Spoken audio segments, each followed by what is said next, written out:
Hello everyone, কেমন আছেন? আমি ভালো আছি। আজ আপনাদের সঙ্গে শেয়ার করছি বিয়েবাড়ির ওই পোলাও বলে না, যে কাজু কিশমিশ গাজর বিনস দিয়ে সব তৈরি হয়। গোবিন্দভোগ চালও দেয়, বাসমতি রাইসও দেয়। আমার কাছে গোবিন্দভোগ চালই আছে। আমি ভালো করে ধুয়ে ভিজিয়ে রেখেছিলাম, আধা ঘন্টা মতন ভিজছে এটা। এখানে জল ফুটছে, এর মধ্যে আমি একটু অল্প করে নুন কমিয়ে দিলাম, বেশি দেবো না, একটুখানি দেবো। আর একটু ঘি,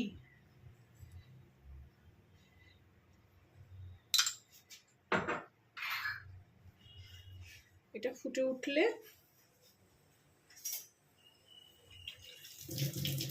আমি চালটাকে ছেড়ে দেবো। নাড়িয়ে নিলাম একটু।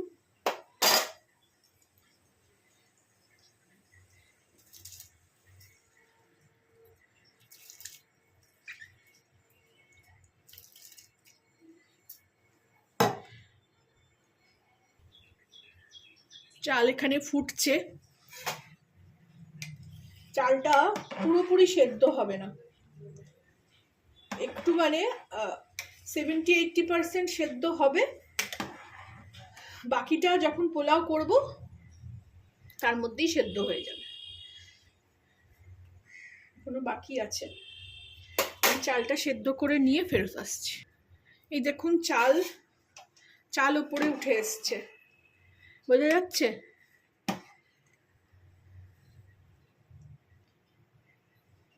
এই যে চাল হয়ে গেছে। এবার আমি এটাকে ছেঁকে নেব, বাকিটা ভাপে হবে।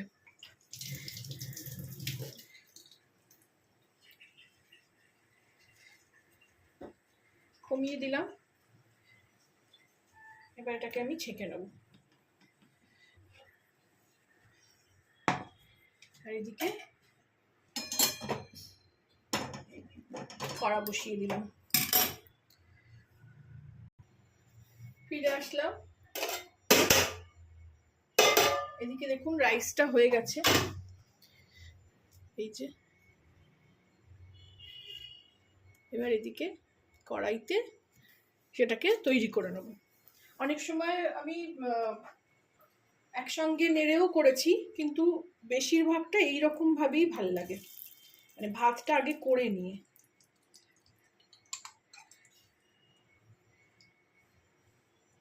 একটু ঘি দিলাম।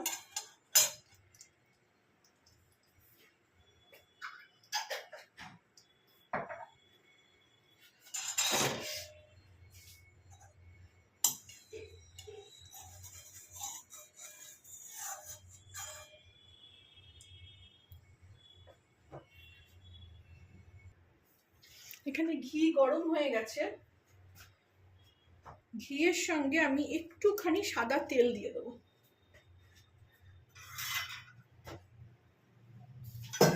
এরকম মিলিয়ে করলে জিনিসটা খুবই ভালো খেতে হয়। একটা বড় হাতা মতন নিলাম, তার 1 চামচ হলেই হয়ে যাবে।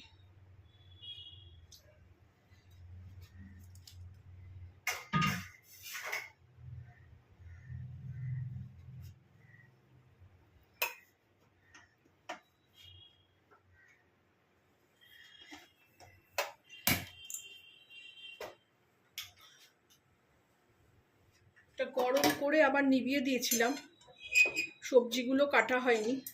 সবজির মধ্যে আমি এখানে গাজর আর বিনস দেবো। বেশি সবজি দিই না, আমি পেঁয়াজও দিই না।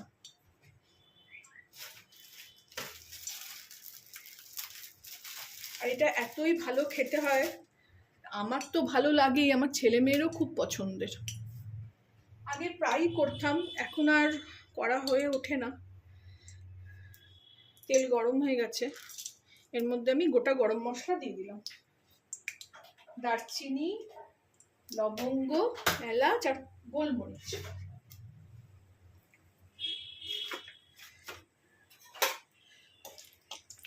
এটা একটু ভাজা হলে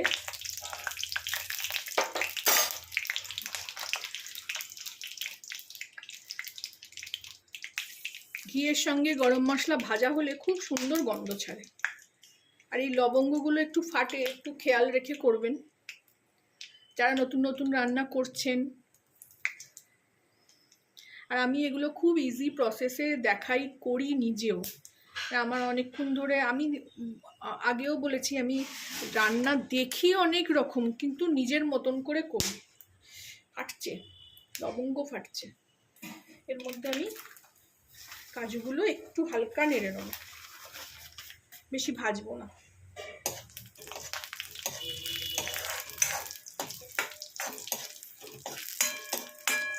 এরম ভাজতে ভাজতেই এর মধ্যে আমি গাজর আর বিনস দিয়ে দেবো।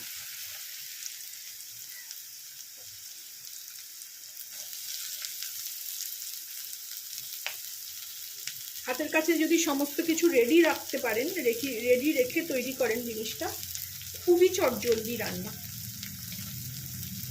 পাশে একটু আলুর দম কিংবা ডিমের কষা কিংবা মাংসই বলুন, একদম কষা কষা করে করলেন, আর এরকম একটু পোলাও করে নিলেন, fried rice, veg fried rice কি পোলাও যাই বলুন।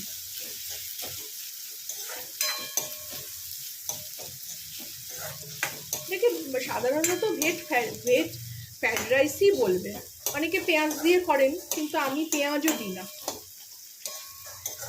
নিরামিষ দিনে যদি একটু ভালো করে কষা করে আলুর দম করা হয় তাহলে, কিংবা পনিরের তরকারি করা হয়, এটা দিয়ে দারুণ লাগে খেতে। অনেকবার করেছি ওরকমভাবে, তখন ভিডিও করতাম না। এখন এই আজকে আবার ওয়েদারটা ভালো আছে বলে করতে ইচ্ছে করছে। এটার সঙ্গে চিকেন ভাজা, চিকেন রোস্ট হবে, দেখাবো আপনাদের হয়তো সেটা পরের ভিডিওই যাবে।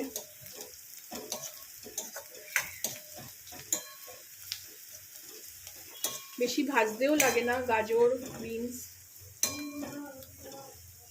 এর মধ্যে আমি এবারে চালগুলো দিয়ে দেবো।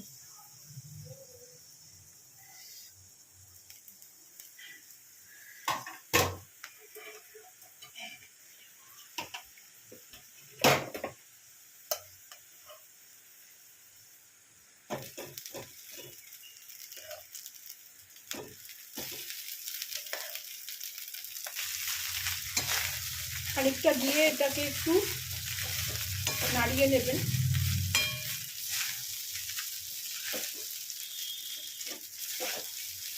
তারপরে বাকিটা আবার দিয়ে দেবো।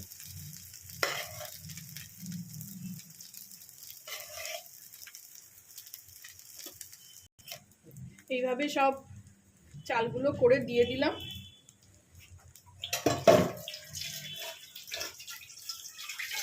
এবার ভালো করে, হাতা দিয়ে হবে না,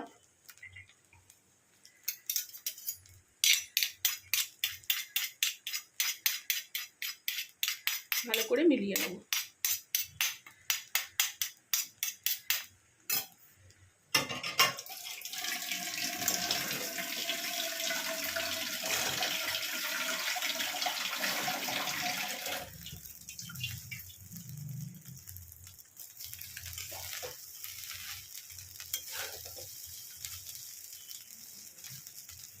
এই সময় আমি এখানে নুন মিষ্টিটাও দিয়ে দেবো।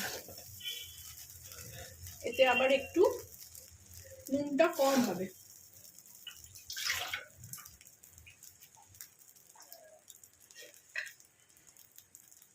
নুনটা ভাতে চালে একটু দিয়েছিলাম, ওই জন্য নুন বেশি দেবো না।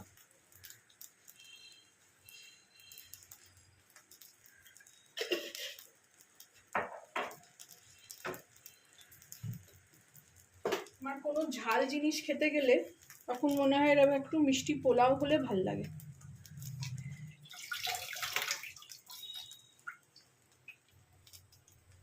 মিষ্টিটা খুবই গুঁড়ো, চিনিটা, ওই জন্য সবসময় বোঝা যাচ্ছে না।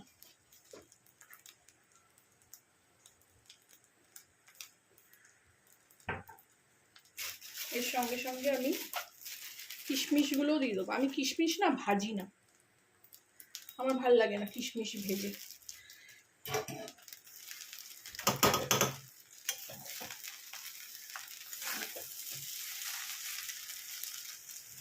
দেখুন ঝরঝরেও হয়ে গেল চালটা।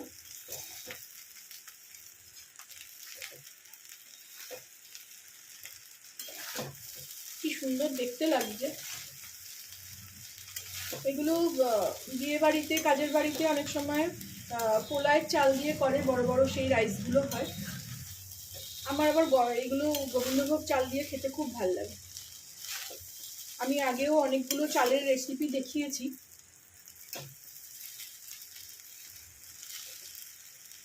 সেগুলো আমার চ্যানেলে গিয়ে আপনারা দেখে আসতে পারেন। খুব ইজি, খুব শর্টে শর্টটার্ম। চিকেন পোলাও দেখিয়েছি। এইভাবে দেখুন, এইভাবে ঝেড়ে ঝেড়ে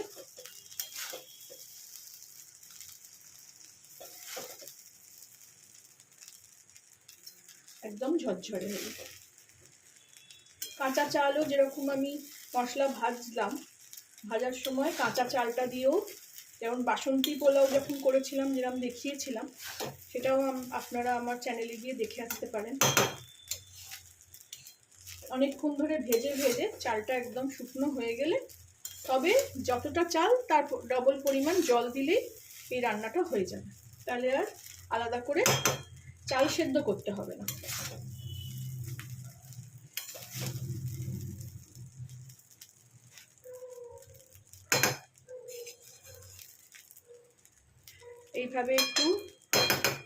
এইভাবে আপনারাও রান্না করে খাবেন, আমাকে জানাবেন কেমন লাগলো। ভালো লাগলে আমার চ্যানেলটাকে একটা লাইক, শেয়ার এন্ড সাবস্ক্রাইব করে দেবেন। Thank you for watching.